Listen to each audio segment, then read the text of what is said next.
சில மணி நேரம் கழித்து பரத் வேதாவை அழைத்து கொண்டு டாக்டர் சுந்தர மகாலிங்கத்தின் பங்களாவிற்கு சென்றான். ஷண்மதி அழுது கொண்டே வேதாவை கட்டிப்பிடித்து கொண்டாள். மோகன் கண்கள் கலங்க பரத்தின் கைகளை பிடித்து கொண்டார். அட விடுங்க சார், உங்களுக்கு தான் என்னை கண்டாலே ஆகாதே என்று சிரித்து கொண்டே கூறினான் பரத். யோ, என்னை நிம்மதியா அழக்கூட விட மாட்டியா? நான் லாபம் பார்க்குறவன் தான், ஆனால் என்னோட தங்கையை விட எனக்கு காசு பணம் முக்கியம் இல்லை. டாக்டர் சுந்தரத்தோட மகன் தாயா நானும். உனக்கு எப்படி நன்றி சொல்றதுன்னு தெரியல, உன்கிட்ட எப்படி மன்னிப்பு கேட்கறதுன்னு தெரியல என்ற மோகனை பார்த்து சிரித்தான் பரத்.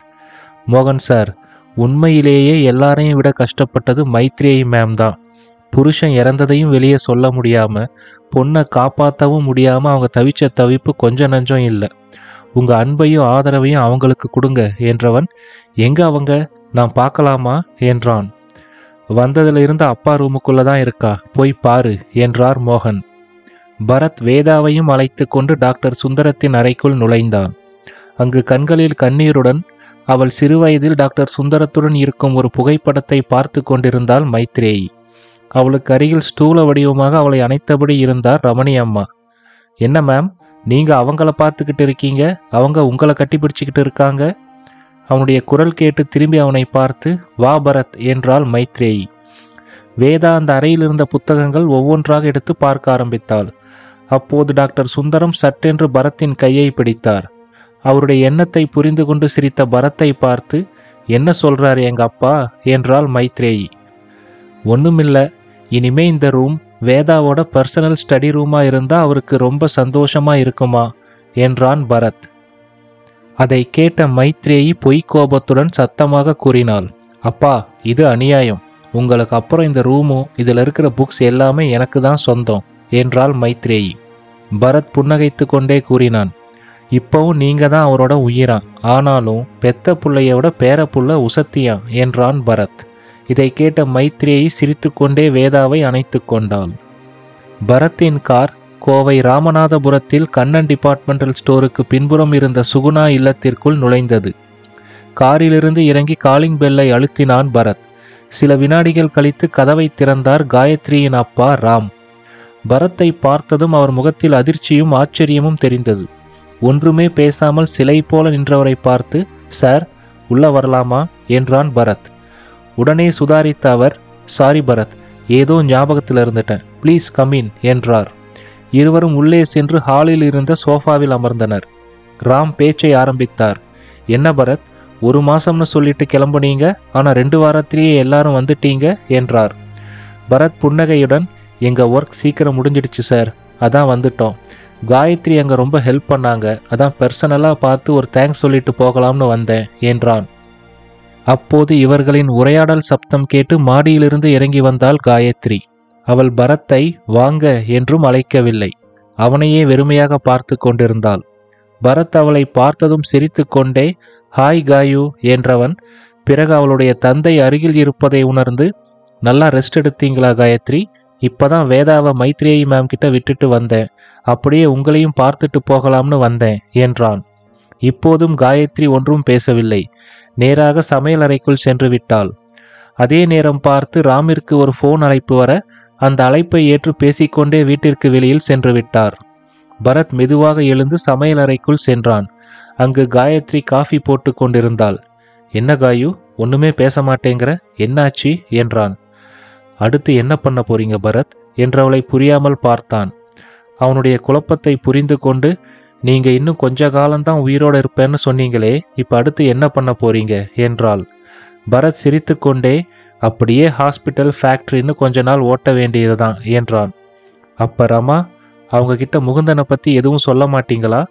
அதற்கு என்ன பதில் சொல்வதென்று தெரியாமல் அமைதியாக நின்றான் பரத். அப்போது காயத்ரி, விஜி தான் ரமா ஆண்டிக்கு ஆன்ஜியோ பண்ணியிருக்கா, அவங்க ட்ரீட்மெண்ட்ல இருக்கும்போது பேசின சில விஷயங்களை ரெக்கார்ட் பண்ணியிருக்கா பாருங்க என்று அவளுடைய செல்போனில் பதிவு செய்யப்பட்டிருந்த ஒரு வீடியோவை அவனுக்கு காட்டினாள். ரமா கட்டிலில் ஓய்வெடுத்து கொண்டிருந்தாள். அவளுக்கு அருகில் அமர்ந்து கொண்டு விஜிதா பேசி கொண்டிருந்தாள். ஏன் ஆண்டி, உங்களுக்கு இந்த மறுஜென்மம் மேலெல்லாம் நம்பிக்கை இருக்கா? ரமா சிரித்து கொண்டே, ஏம்மா அப்படி கேட்குற என்றாள். இல்லை, இப்ப திடீர்னு உங்க வீட்டுக்காரர் இன்னொருத்தர் உடம்போட வந்து உங்க முன்னாடி நின்னா எப்படி இருக்கும் என்று குழந்தையைப் போல கேட்டவளின் கன்னத்தை செல்லமாக வருடினாள் ரமா. இப்ப என்னோட வீட்டுக்காரர் முகுந்தனே வந்தாலும் எங்க 2 பேரோட கவலையும் பிரணவை பத்தி மட்டும்தான் இருக்கும். ஒருவேளை வேற யாராவது வந்து அவருதான் போன ஜென்மத்துல முகுந்தன்னு நிரூபிச்சா என்ன பண்ணுவீங்க? ரமா விரக்தியாக சிரித்து கொண்டே, என் வீட்டுக்காரர் இவ்வளவு நாளா வராதவர், திரும்ப வர்றதுக்கான வாய்ப்புகள் ரொம்ப கம்மி. அப்படியே நீ சொன்ன மாதிரி ஒருத்தர் திரும்ப வந்து அவருதான் முகுந்தன்னு 100% நிரூபிச்சாலும் என்னால் அவரை ஏத்துக்க முடியாது என்றாள். ஏன்னா முகுந்தன் எனக்கு தாலி கட்டிய கணவன் மட்டுமில்ல, அவர் என்னோட உயிர் உணர்வுகள்ல ஒன்னா கலந்தவர். வேற யார் முகத்தோடு அவர் வந்தாலும் அது போலியானதாக தான் இருக்கும். அதுவும் இல்லாம என் வீட்டுக்காரர் உயிரோடு இருந்தா எப்பவோ என்னை தேடிக்கிட்டு வந்திருப்பாரு. எனக்கு இப்ப பெரிய வருத்தமோ சோகமோ எதுவுமே இல்லை. உண்மையை சொல்லணும்னா பரத் வீட்டில் நான் ரொம்ப நிம்மதியா இருக்கேன். மனசு எப்பவும் ரொம்ப லேசா இருக்கு. ரொம்ப பிடிவாதம் பிடிச்சுதாம்மா பிரணவ் அப்பாவை கட்டிக்கிட்டேன். பெண் பிறவியையே உயர்வாகவும் உணர்வு பூர்வமாகவும் மதிக்கிற ஒரு கேரக்டர் அவரு. உன்கிட்ட சொல்றதுக்கு என்ன, நாங்கள் 2 பேரும் ஒன்றா இருக்கும்போது கூட எனக்கு வலிக்குமோன்னு ஒரு பதட்டத்திலேயே இருப்பார் அவர். இதை சொல்லும்போது ஒரே நேரத்தில் சிரிப்பும் கண்ணீரும் ரமாவின் முகத்தில் தோன்றியது. ஐயோ சாரி ஆண்டி, இந்த நேரத்தில் நான் இதை பற்றி கேட்டிருக்க கூடாது. மன்னிச்சிடுங்க. நீங்கள் இப்போ ரெஸ்ட் எடுங்க, நான் அப்புறமா உங்களை பார்க்க வரேன் என்றபடி எழுந்து செல்ல முயன்ற விஜிதாவின் கையை பிடித்து மென்மையாக இழுத்தாள் ரமா. இல்லம்மா, எனக்கு இருதயத்தில் இப்போ எந்த வலியும் இல்லை. ஒரு உண்மையை சொல்லுட்டா, பரத்தோட நடவடிக்கைகள் அப்பப்போ முகுந்தனை எனக்கு ஞாபகப்படுத்திக்கிட்டே இருக்கும். அப்ப எல்லாம் நெஞ்சு லேசா வலிக்கிற மாதிரி இருக்கும். ஆனா அந்த மாதிரி நேரத்துல முகுந்தன் என் கூட பேசின பழைய விஷயங்களை நினைச்சுக்குவேன். உடனே மனசு லேசாகிடும். என்னோட மகன் பிரணவ் அப்படியே அவங்க அப்பாவை உரிச்சு வச்சிருக்கான். அவனோட முகம், எண்ணம், செயல் எல்லாமே அப்படியே அவரை மாதிரியே இருக்கு. என் கணவர் என் மகன் ரூபத்தில் என் முன்னாடி நடமாடிக்கிட்டு தாமா இருக்காரு. இதில் புதுசாக இன்னொரு முகுந்தன் எனக்கு எதுக்கு? அப்படியே அந்த மாதிரி ஒருத்தர் இருந்தாலும் அவரோட வாழ்க்கையை வாழ்ந்துட்டு போகட்டும். முகுந்தனோட எச்சமோ இல்லை மிச்சமோ எது வந்து நின்னாலும் அதை மனசார என்னால் ஏற்றுக்க முடியாது. விஜிதா மற்றும் ரமாவின் உரையாடல் அத்துடன் நின்றது. பரத் கண்கள் கலங்க அந்த வீடியோவை பார்த்து கொண்டிருந்தான். அவன் கண்கள் கலங்கி நிற்பதை பார்த்த காயத்ரி அவன் தோளை ஆறுதலாக பிடித்து கொண்டாள். ரொம்ப தேங்க்ஸ் பரத், அன்னைக்கு நீங்க மட்டும் சரியான நேரத்துக்கு வரலன்னா என்றவளின் மனம் தானாக ஆல்வினின் நண்பனான அந்த மனித மிருகத்தை நினைத்து நடுங்கியது. அது எப்படி காயு, விட்டுடுவானா? எனக்கு அன்னைக்கு நேரம் கம்மியா இருந்துச்சு. இல்லைன்னா அந்த பொறுக்கியை இன்னும் அணுவணுவா துடிக்க வச்சு ரசிச்சு கொண்டு இருப்பேன் என்றான். சிறிது நேரம் கழித்து பரத் அங்கிருந்து சென்று விட்டான். அவன் சென்ற பிறகு ஹாலிற்குள் என்று அமர்ந்திருந்தாள் காயத்ரி. அப்போது வீட்டிற்குள் நுழைந்த காயத்ரியின் சித்தப்பா சங்கர் ராமை பார்த்து, எதுக்குன்னா அவ்வளவு அவசரமா வர சொன்ன என்றார். சில வினாடிகள் பொறுமையாக இருந்த ராம், காயத்ரிக்கு இப்ப பரத்தை பிடிச்சிருக்கா, முதல்ல அவனை பத்தி சில விஷயங்களை தப்பா புரிஞ்சுக்கிட்டாளா என்றார். சங்கருக்கு கோபம் வந்தது. அதுக்காக திரும்ப எப்படி நாம போய் அவங்க கிட்ட பேச முடியும்? அதுவும் இத்தனை நாள் கழிச்சு. நாம பொண்ணு வீட்டுக்காரங்க என்றார். காயத்ரி உடனே, சித்தப்பா, ஸ்ரீதரன் அங்கிள் கிட்ட நீங்க பேசுறீங்களா இல்ல நானே பேசட்டுமா என்றாள். அவள் முகத்தில் ஒரு தீர்க்கமான பிடிவாதம் தெரிந்தது. சில வினாடிகள் யோசித்த சங்கர் பிறகு, சரி, இன்னும் 2 நாள்ல கணபதி வரைக்கும் போற முக்கியமான வேலை இருக்கு. நானே ஸ்ரீதரன் கிட்ட நேர்ல பேசி பார்க்கிறேன். என்ன கொஞ்சம் அசிங்கமா திட்டுனாலும் திட்டுவான் என்றார். மறுநாள் எப்பொழுதும் போல சுந்தரம் ஹாஸ்பிட்டலிற்கு சென்றான் பரத். நேராக 3வது மாடிக்கு செல்ல லிப்டில் ஏறினான். இவனை பார்த்த லிப்ட் ஆபரேட்டர் புன்னகைத்தார். அவரிடம் சைகையிலேயே நலம் விசாரித்துவிட்டு நேராக சென்று டாக்டர் தயாளனை பார்த்தான். சங்கடமாக பேசிய அவரிடம், சார் சாரி, அன்னைக்கு நான் அப்படி பேசியிருக்க கூடாது. ஏதோ ஒரு இயலாமை விரக்தியில் அப்படி பேசிட்டேன் என்றான். நோ பரத், என்னோட தப்பு இதில் நிறையா இருக்கு. அதனால நீ தான் என்னை மன்னிக்கணும். இருவருக்கும் இருந்த மனசங்கடத்தை போக்க பரத் பேச்சை மாற்றினான். சார், நாம் இன்னமும் அந்த ஃப்ரீ ட்ரீட்மெண்ட் பண்ண போகிறோமா? என்னோட ஸ்கெடியூல் சொல்லிட்டீங்கன்னா நான் கொஞ்சம் தயாராகிடுவேன் என்றான். இன்னைக்கு ஒரு நாள் ஃப்ரீயாக விடு பரத். நாளையிலிருந்து உன்னோட டெய்லி ப்ரோக்ராம் ஸ்கெடியூலை நான் அப்டேட் பண்ணிடுறேன். அப்புறம் நீ இன்னைக்கு வந்தா உன்னை உடனே போர்ட் ரூமுக்கு வர சொன்னாங்க மைத்ரேயி என்றார். அவரிடம் விடை பெற்று கொண்டு போர்ட் ரூமிற்கு சென்றான் பரத். அங்கு மைத்ரேயி, காயத்ரி, விஜிதா மூவரும் அமர்ந்து பேசிக் கொண்டிருந்தனர். தண்ணிக்குள்ள இருந்து தூக்கிட்டு வந்தப்புறம் என்னாச்சு என்று கன்னத்தில் கை வைத்து கதை கேட்டு கொண்டிருந்தாள் விஜிதா. கரைக்கு வந்தப்புறம் பரத்தோட உடம்பை பார்த்தா அதில் 3 புல்லட் இருந்தது என்று காயத்ரி சொல்லி கொண்டிருக்கும் போதே அவளை இடைமறித்து பேசிய பரத், 3 புல்லட் இருந்துச்சா? நான், மைத்ரேயி மேம், காயத்ரி 3 பேரும் ஆளுக்கு ஒரு புல்லட்ல ஏறி வீட்டுக்கு வந்துட்டோம் என்றான் கிண்டலாக. பரத்தை பார்த்ததும் ஹை பரத் என்று சிரித்தாள் விஜிதா. ஆனால் அவளுடைய முகத்தில் அந்த பழைய காதல் சுத்தமாக இல்லை. ச்சே, மேம் என்னை மட்டும் விட்டுட்டு போயிட்டாங்க, இல்லைனா எல்லாத்தையும் நானும் நேரில் பார்த்துருப்பேன் என்ற விஜிதாவை பார்த்து, விஜி, சில விஷயங்கள் கேட்கறதுக்கு மட்டும்தான் சுவாரஸ்யமா இருக்கும், நேரில் பார்க்கறதுக்கு ரொம்ப பயங்கரமா இருக்கும் என்றான் பரத். பரத், உன்கிட்ட சில விஷயங்கள் பேசணுமே என்றாள் Maitreyi. Okay ma'am. Viji, please leave now என்று மைத்ரேயி சற்று கெஞ்சலாக சொன்னவுடன் அவர்கள் பேசப்போகும் விஷயத்தை பற்றி புரிந்து கொண்டான் பரத். விஜிதா அங்கிருந்து சென்றவுடன் பரத்தை பார்த்து மைத்ரேயி, எதுக்காக பரத் உனக்கு இவ்வளவு கஷ்டம்? நீ நினைச்சிருந்தா அங்கே போன உடனே ஆல்வினை கொன்று இருக்கலாமே. ஃப்ளைட்டில் வேதா கூட இருந்ததுனால உன்கிட்ட எதுவுமே பேச முடியல. அதுவும் இல்லாமல் அது பெஞ்சமினோட ஃப்ளைட், அதனால தான் உன்கிட்ட நான் எதுவுமே கேட்கல.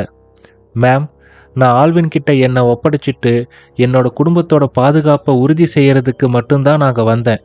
அதுவும் இல்லாமல் நீங்கள் அவங்களோட எம்ப்ளாயி, அதனால் உங்களையும் காயத்ரியும் ஒன்றும் செய்ய மாட்டாங்கன்னு நினச்சேன்.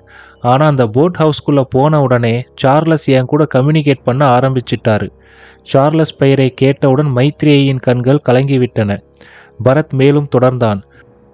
அங்கே நடக்கிற சட்டத்திற்கு புறம்பான ஆராய்ச்சிகள், கண்டுபிடிப்புகள் எல்லாத்தையும் என்கிட்ட சொல்லிட்டாரு. அதுவும் இல்லாமல் அங்கே ஆராய்ச்சிங்கிற பேரில் எத்தனையோ அப்பாவி மக்களும் சின்ன குழந்தைகளும் கொல்லப்பட்டிருக்காங்கன்னு தெரிஞ்சுக்கிட்டேன். வேதாவையும் எப்படியாவது காப்பாற்ற சொன்னார். அதனால தான் நான் அப்படி நடந்துக்க வேண்டியதாக போச்சு என்றான்.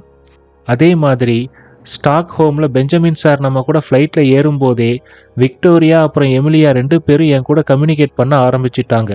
அவங்க 2 பேருமே அந்த இடத்த அழிக்கிறதுல ரொம்ப தீர்மானமாக இருந்தாங்க. பெஞ்சமினும் தன்னோட கடைசி காலத்தில் கொஞ்சமாவது புண்ணியம் தேடிக்கணும்னு முடிவு பண்ணிட்டாரு. அதுவும் இல்லாமல் பெஞ்சமின் சார் 1970 இராணுவத்தில் வயர்லெஸ் ஆப்ரேட்டராக வேலை பார்த்துருக்காரு. ஸோ அவருக்கும் மோர்ஸ் கோட் தெரிஞ்சிருக்கு. சரி, உனக்கு எப்படி மோர்ஸ் கோட் தெரியும்? எனக்கு மோர்ஸ் கோட் தெரியாது மேம். உங்கள் வீட்டுக்காரர் சொல்ல சொல்ல அந்த ரிதமில் நானும் தட்டுனேன், அவ்வளவுதான். நானும் அவரும் ஃப்ளைட்டில் சிரிச்சுக்கிட்டே பேசினாலும் அப்பப்போ இந்த ஆய்வுக்கூடத்தை அழிக்கிறத பற்றி மோர்ஸ் கோட் மூலமாக எனக்கு தெரிவிச்சுக்கிட்டு தான் இருந்தார். நானே இங்கே இல்லைனா கூட ஆல்வினோட கிளையண்ட்ஸ் வந்த அன்னைக்கு பெஞ்சமின் சார் அந்த இடத்துல தீ விபத்தை ஏற்படுத்துகிற முடிவில் தான் இருந்திருக்காரு. அப்புறம் உங்கள் கணவர் சார்லஸ் சொன்னதை வச்சு வேதாவோட மோர்ஸ் கோட் மூலமாக கம்யூனிகேட் பண்ணேன். அப்படியே அந்த லெபார்டரியோட பலம், பலவீனம் எல்லாத்தையும் தெரிஞ்சுக்கிட்டேன். அவங்க ரொம்ப வீரியமான மருந்தை அதிக அளவில் உங்கள் உடம்புல செலுத்துனாங்களே, அன்னைக்கு உங்கள் பல்ஸை கூட செக் பண்ணி பார்த்துட்டு நீங்கள் இறந்துட்டீங்கன்னு ஒருத்தன் சொன்னானே என்று கேட்டாள் காயத்ரி. காயு, என்னோட உடல் ஆரோக்கியத்தை கெடுக்கிற எந்த மருந்தையும் என்னோட கல்லீரலும் நரம்புகளும் ரத்தத்தில் கலக்க அனுமதிக்காது. தூக்கு தண்டனை தேதி நிச்சயிக்கப்பட்ட ஒரு கைதியை எவ்வளவு பத்திரமா பார்த்துக்குவாங்களோ அதே மாதிரி காலக்கணக்கை நேர் செய்யறதுக்காக பிறந்த எனக்கு வேற எந்த தேதியிலும் மரணம் ஏற்படாது.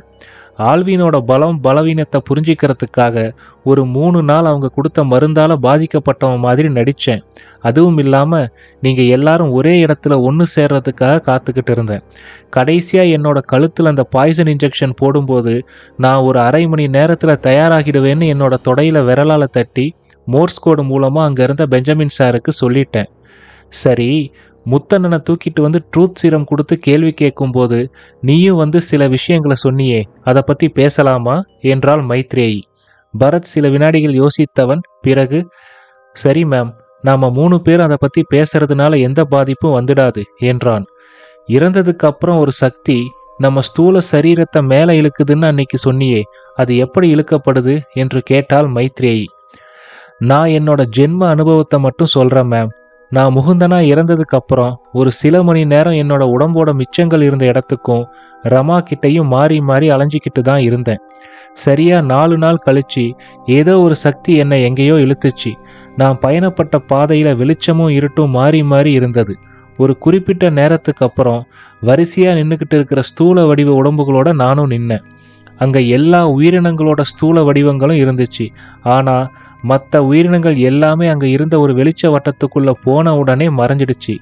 மனித ஸ்தூல வடிவங்கள் போகிறதுக்குன்னு கணக்கில்லாத ஒளிவட்டங்கள் அங்கே தனித்தனியாக இருந்துச்சு.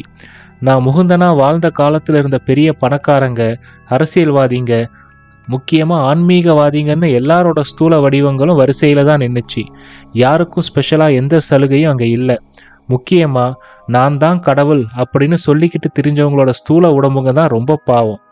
ஏன் அப்படி என்றால் காயத்ரி, அங்கே எல்லாமே ஒரு நொடிக்கும் குறைவான வேகத்தில் கால்குலேட் செய்யப்படுது. ஒருத்தரோட ஸ்தூல சரீரம், அதாவது ஆன்மா, அந்த ஒளிவட்டத்துக்கு முன்னாடி போய் நின்ன உடனே அவங்களோட மொத்த வாழ்க்கையும் அப்புறம் அவங்களோட எண்ணங்களும் அதனால் நடந்த நல்லது கெட்டதுன்னு எல்லாமே வீடியோ மாதிரி டிஸ்பிளே ஆகுது. உதாரணத்துக்கு, ஒருத்தர் ஒரு பொண்ணை தங்கைன்னு கூப்பிடும்போது உண்மையிலேயே அவர் மனசார அந்த பொண்ணை தங்கையாக நினச்சி தான் அந்த வார்த்தையை சொன்னாரா அப்படிங்கிற வரைக்கும் எல்லாமே திரையிடப்படுது.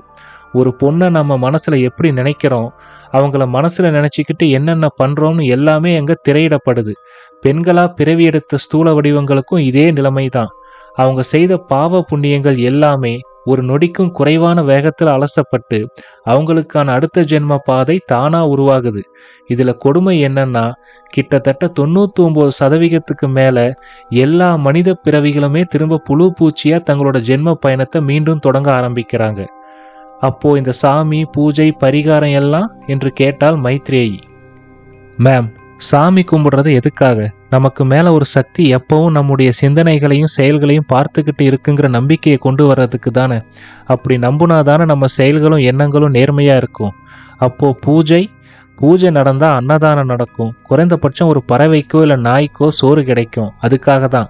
அப்போது செஞ்ச தப்புக்கு பரிகாரம் அதுவும் இருக்கு மேம்.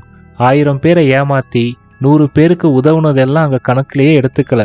தன்னால் பாதிக்கப்பட்டவங்க கிட்ட மன்னிப்பு கேட்குறதும் அவங்களுக்கு திரும்ப நல்லது செய்கிறதும் தான் மிகப்பெரிய பரிகாரமாக கணக்கில் வைக்கப்படுது. செய்த தப்பை உணர்ந்து அதை திரும்ப செய்யாதவங்களுக்கு கருணை காட்டப்படுது. அதை மறைக்கிறவங்களுக்கு பாவக்கணக்கு அதிகமாகுது. எந்த உயிரையும் கொல்லாத ஸ்தூல வடிவத்தை அங்கே இருக்கிறதுலேயே பெரிய ஒளிவட்டத்துக்குள்ளே அனுப்புகிறாங்க. அதுக்குள்ளே போன உடனே அந்த ஸ்தூல வடிவம் கரைஞ்சு போயிடுது. தான் குடும்பமே பாதிக்கப்பட்டாலும் தன்னால் அடுத்தவங்களுக்கு துன்பம் நேராமல் தடுக்கிறவங்களோட ஆன்மாவும் பெரிய ஒளிவட்டத்துக்குள்ளே போன உடனே கரைஞ்சு போயிடுது. அப்போ பரிகாரம் எல்லாம் பலனளிக்காதா என்று கேட்டால் காயத்ரி. காயு, நான் செஞ்ச தவறால் ஒருத்தன் பாதிக்கப்பட்டிருந்தா நான் அதுக்கு பரிகாரமாக கங்கை கரையில் நின்றுக்கிட்டு சம்பந்தமே இல்லாத வேற ஒருத்தனுக்கு பசுமாட்டையும் தங்கத்தையும் தானமாக கொடுக்கறதுல என்ன லாஜிக் இருக்குது? வலது கையை அறுத்துக்கிட்டு இடது கைக்கு மருந்து போடுறதுல என்ன பலன் இருக்க போகுது?